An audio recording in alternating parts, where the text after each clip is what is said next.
If they're relying only on online applications, it's not going to work. You got to go out and make connections and build relationships and do personal follow-up if you want to cut through the clutter, because your competitors are doing what you're doing. So what are you going to do to stand out? Welcome back to the Career Dive podcast. I am so excited to welcome our very special guest. I am hosting today Mac Prichard. He is a recruitment and career expert and the host of one of the top career podcasts, Find Your Dream Job.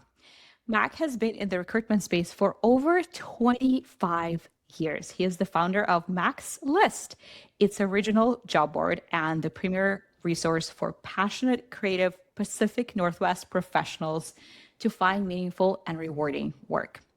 Mac not only leads the organization, but he also is someone who shares job search and career advice both on LinkedIn, on his blog, and of course, on his podcast.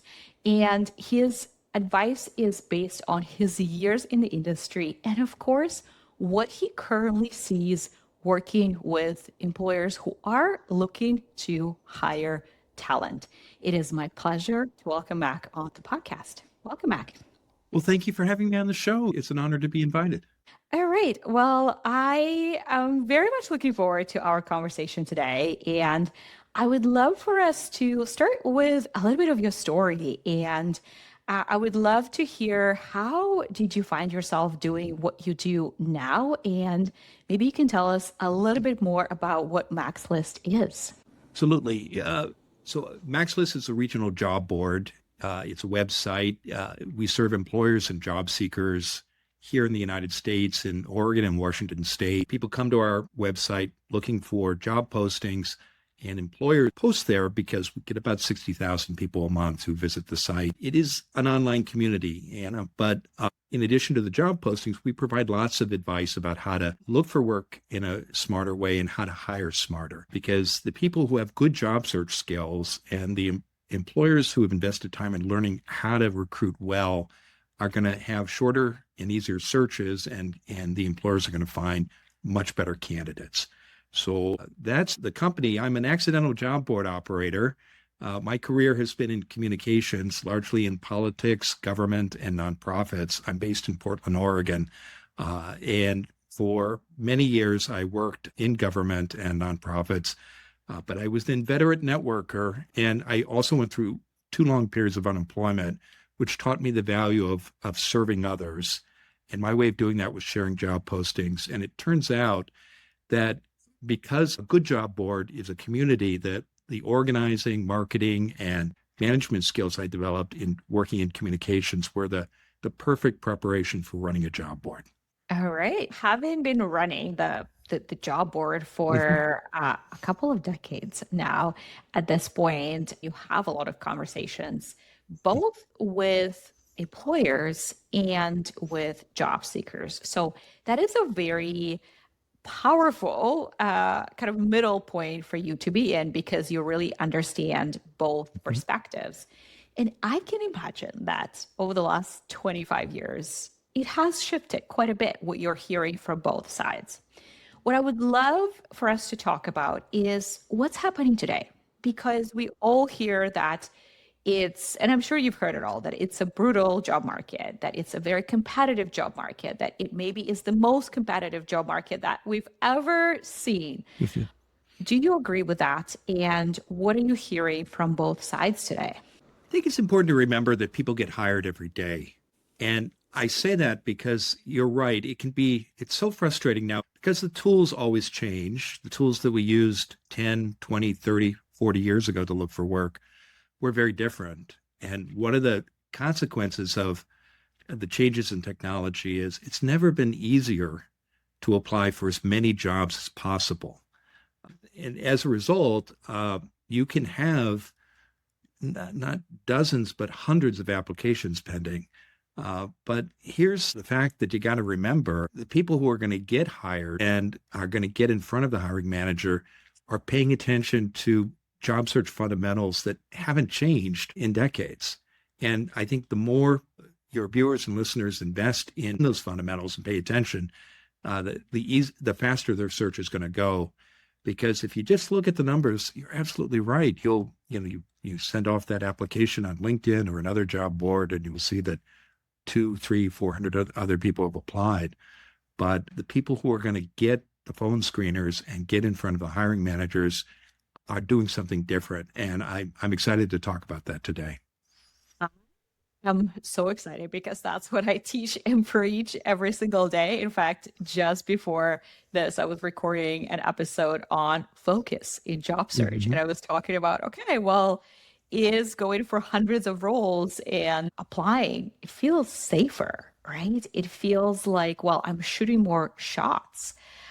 When in fact, you're really experiencing the opposite effect because now you're going broader and you're going for roles that are maybe not as great of a fit, maybe more junior than you normally would go for. And you still get rejected and you get even more frustrated because, well, I know I can do those jobs. What is happening? Do I have, as one of my clients said, do I have any value to offer at all? Is the thought that comes up for a lot of people.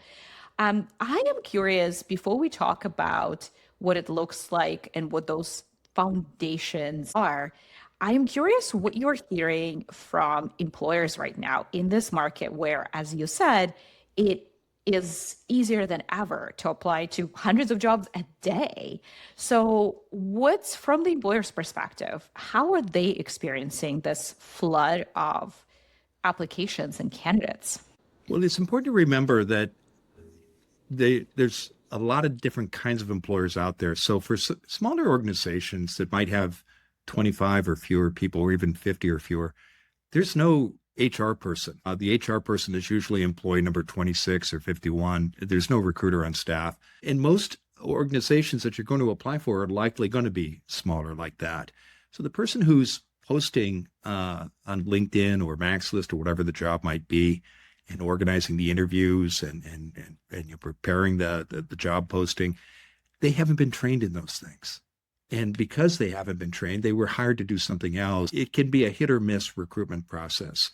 And to your question, I think often people who haven't been formally trained in recruitment confuse volume with results. And they think if I get as many applications as possible, I'm going to get a better return. And they get frustrated because thanks to technology, they can indeed get several hundred or even 1,000 or more applications. And that creates a lot of work and a bad recruitment experience for the candidates.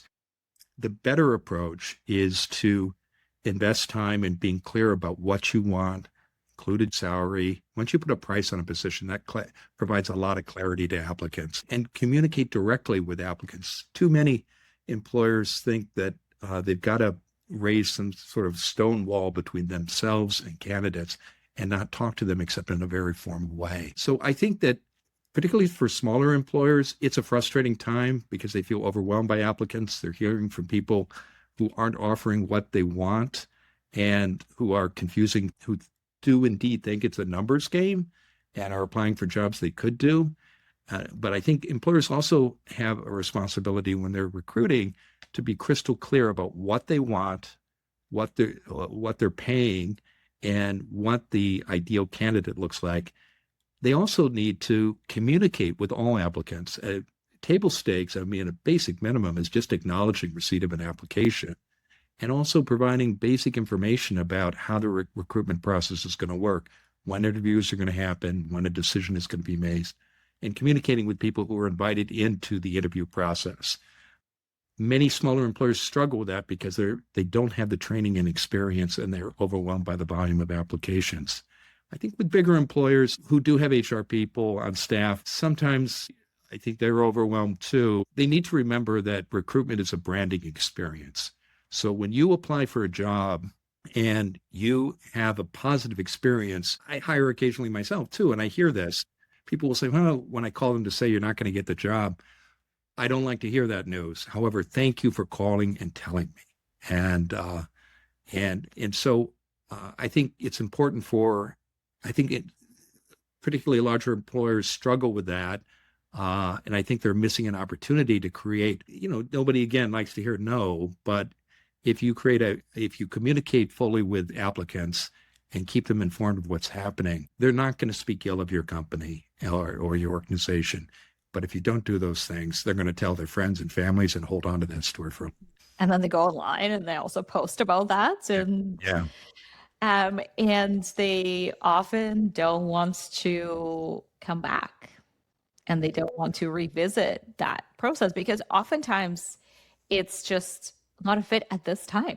So let's talk now about, so with employers feeling overwhelmed and feeling overwhelmed by just the sheer volume of applications that they're receiving now. And just to clarify why that happens, AI just made it so easy to customize your application, to apply. And there, as you know, tools that apply for you. So it just became very accessible. And as you can imagine, pretty much everyone is now doing it, which is why employers are overwhelmed.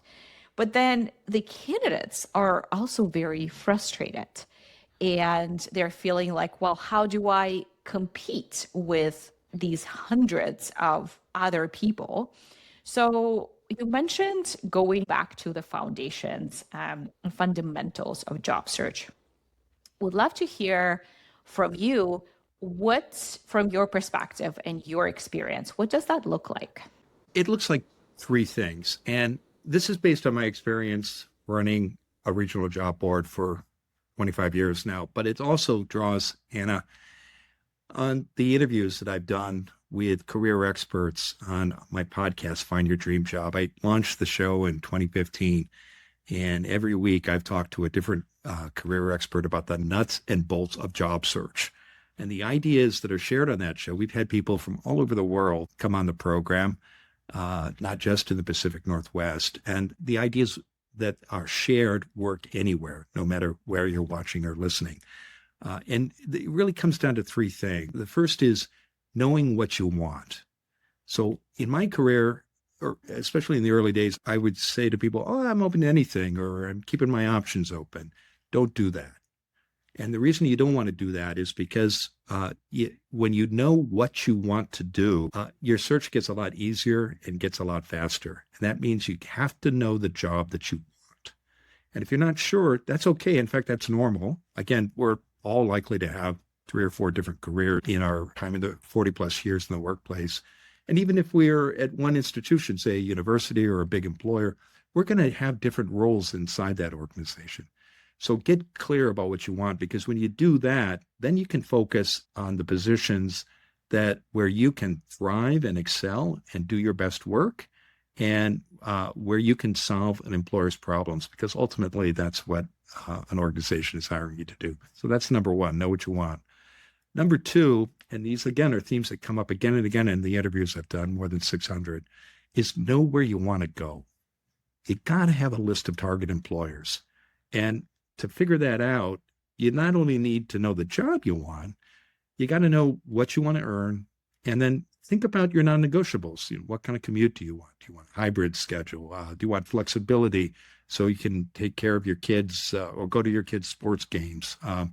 I don't know what that list is, but invest time to figure that out and know what your non-negotiables are and what your nice-to-haves are. And then look for the employers who offer the jobs and the things that you want. And it's probably going to be, your ideal target list should probably be 20 to 30 organizations. When you know what you want, then you can do the third thing that successful job seekers do who get hired in this economy, in any economy. You go out and you talk to people. So visit my job board, go to Indeed, LinkedIn, these are fine sites to look for the jobs that you want at the employers who offer what you want, where you can make a difference.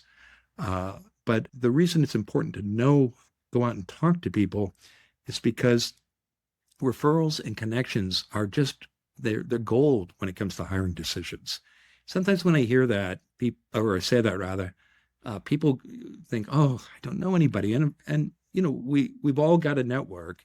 And if we don't know someone at the organization where we want to work, you can network your way into those places using LinkedIn, alumni databases from college or university or high school you attended. Maybe you're in a faith community, a church, synagogue, your neighborhood. Everybody's got a network. And When you stop saying, I'm keeping my options open, let me know if you hear of anything, Mm. and instead say, I'm looking for this job. I'm especially interested in these, working at these three employers, but I got a longer list.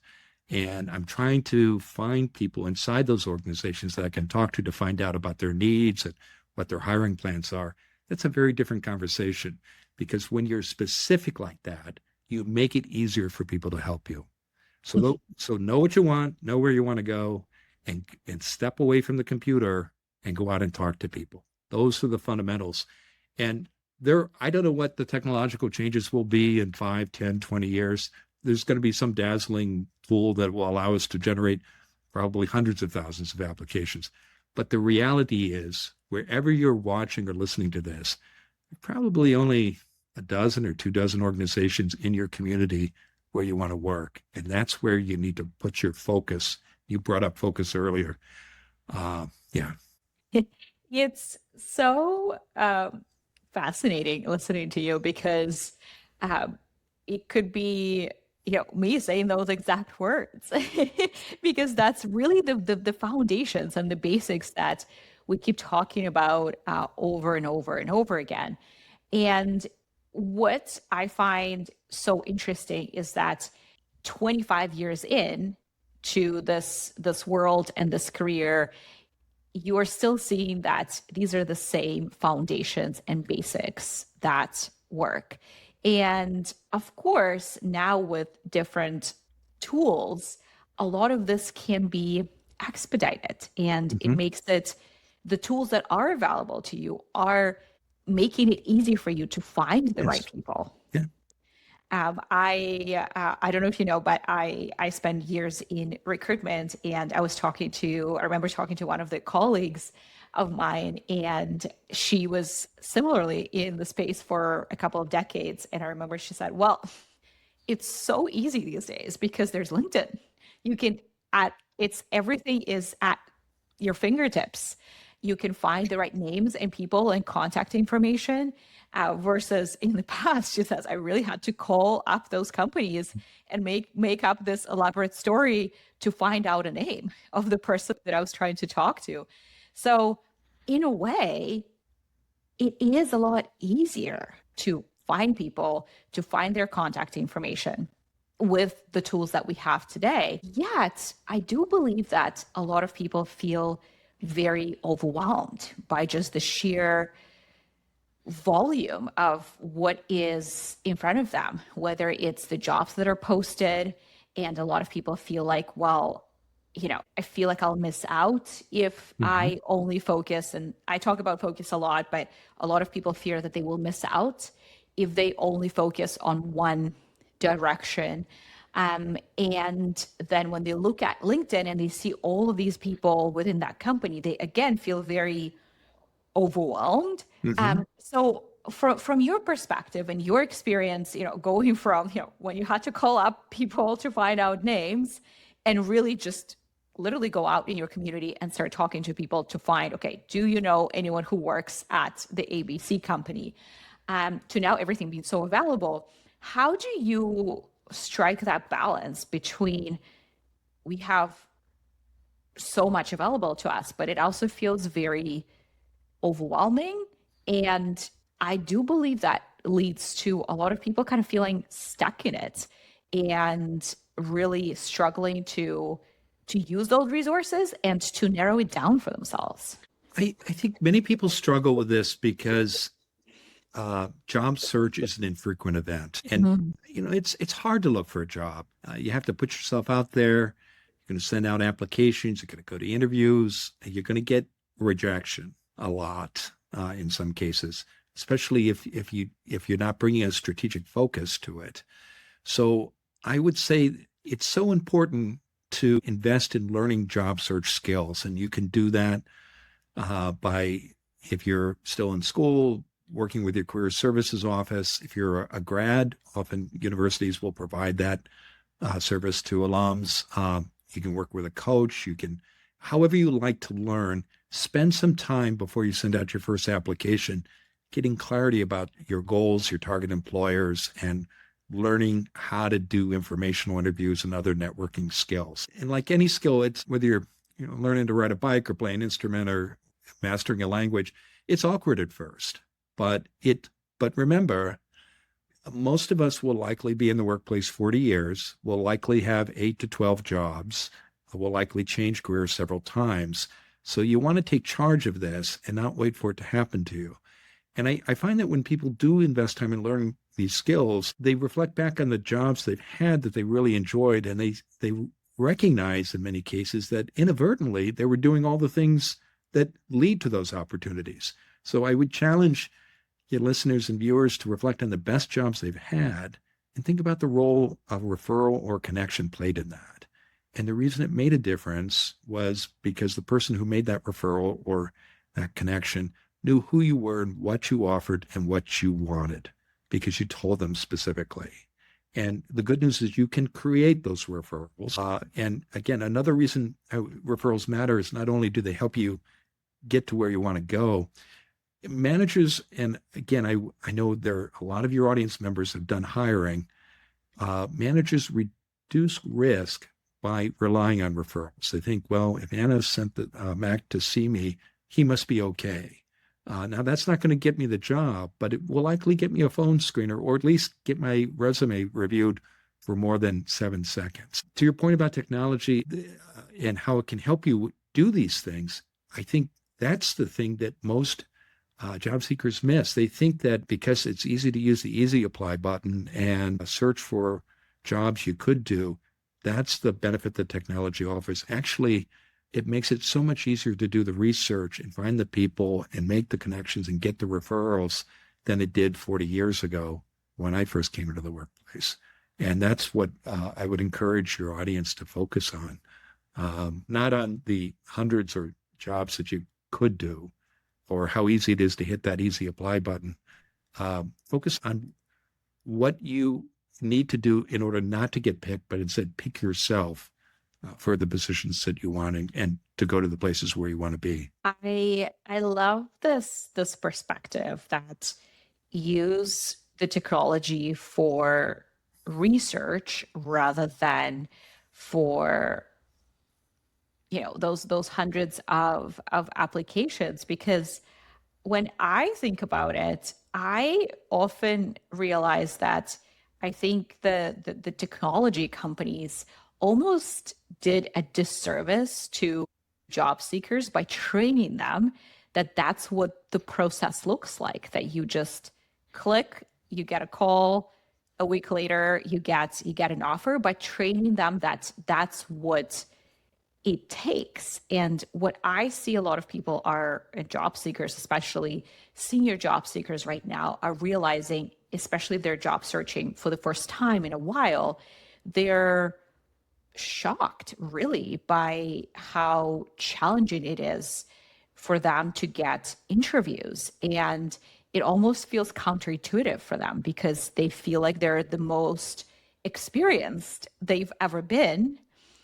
Yet it's harder to get an interview than ever before.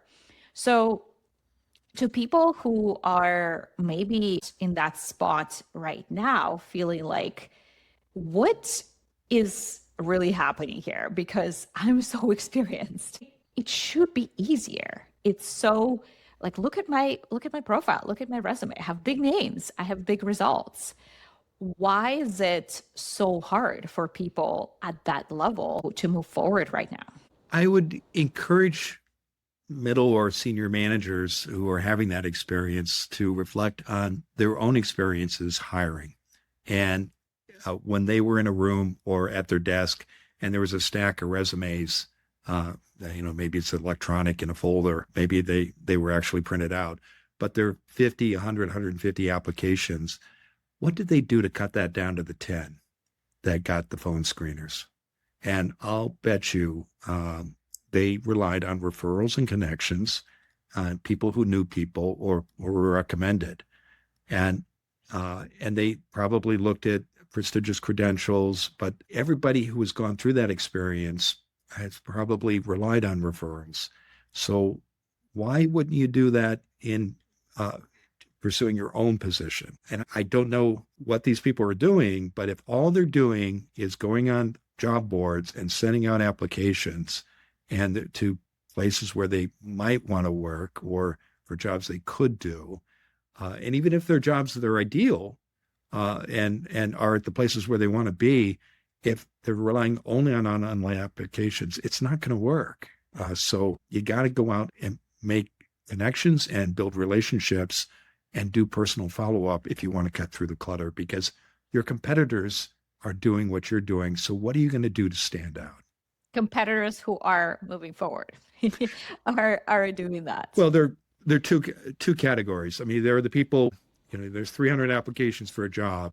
Probably 290 or 280 of them are just sending the application and waiting to hear back.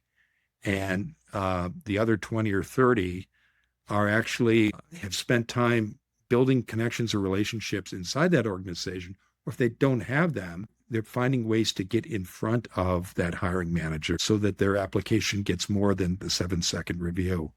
And it doesn't always work, but you increase the likelihood that you will get a phone screener if you do that. So those are the two groups you're competing against, rather.